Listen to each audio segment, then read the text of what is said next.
Now, Unfriended Dark Web is being released into theaters with two separate endings, which means if you go see this movie in the theaters, there's a very high chance that you're going to see an ending completely different than someone else at a different theater, which is, in my opinion, kind of fun marketing. It's kind of reminding me of that old film Clue from back in the day, how they put out different endings. However, I had both endings spoiled to me because I manage a movie theater, and they sent me an email with information about this, and the email basically spoiled both endings. So that really irked me. So thanks, work.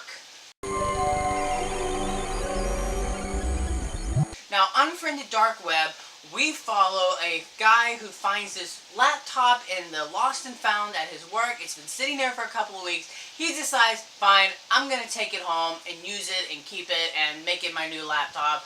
To be honest, this moment he gets it, not everything's working well, it's not working for him, and he realizes that the original owner is into some really dark stuff and he wants his computer back. Now, Unfriended Dark Web is a sequel to the 2014 film Unfriended, and I like that film quite a lot. I'm a big fan of found footage films. I love gimmicks. I love to watch a filmmaker be restrained and try to make a movie with little tools as possible, and for me, I find that fun. Some people, not everyone likes this genre. I totally 100% get it. I've watched some really terrible films in this genre to find the diamonds in the rough. And in my opinion, Unfriended Dark Web is a diamond in the rough. This movie was completely captivating, absorbing, terrifying, dark, intense, and like every hyperbole that you want this movie to be, I felt while watching this film.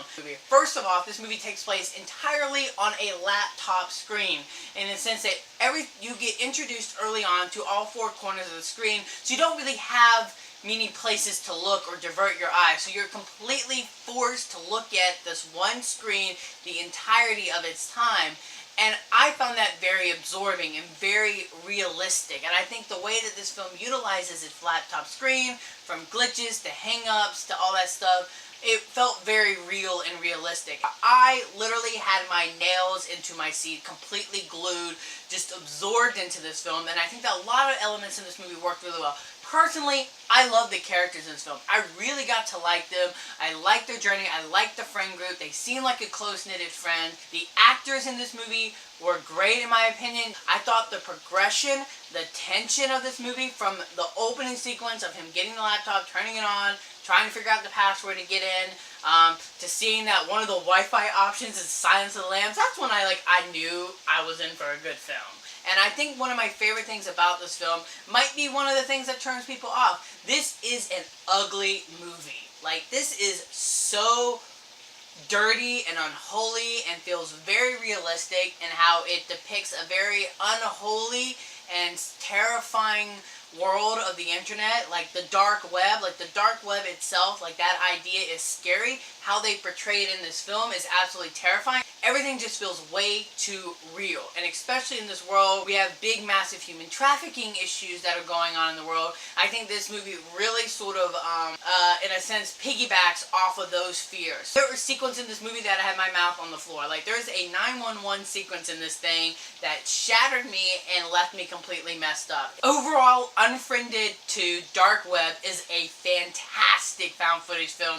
It's absorbing, it's captivating, it's unholy, it's sinister, it is absolutely shocking. The characters are great, the scares are even better. I like the progression, I like the use of the gimmick, and I thought that this movie felt very realistic and very haunting, and I can't wait to own this film. As the score goes, I'm going to give Unfriended Dark Web a 4.5 out of 5. So if you saw this movie, let me know in the comment section below, what did you think of this film? Are you a big, massive fan of the first film? Did you like this film more or less? What are your thoughts on it? Until next time, you guys, I'm the Slash Movie Reviewer, and you guys have just been slashed.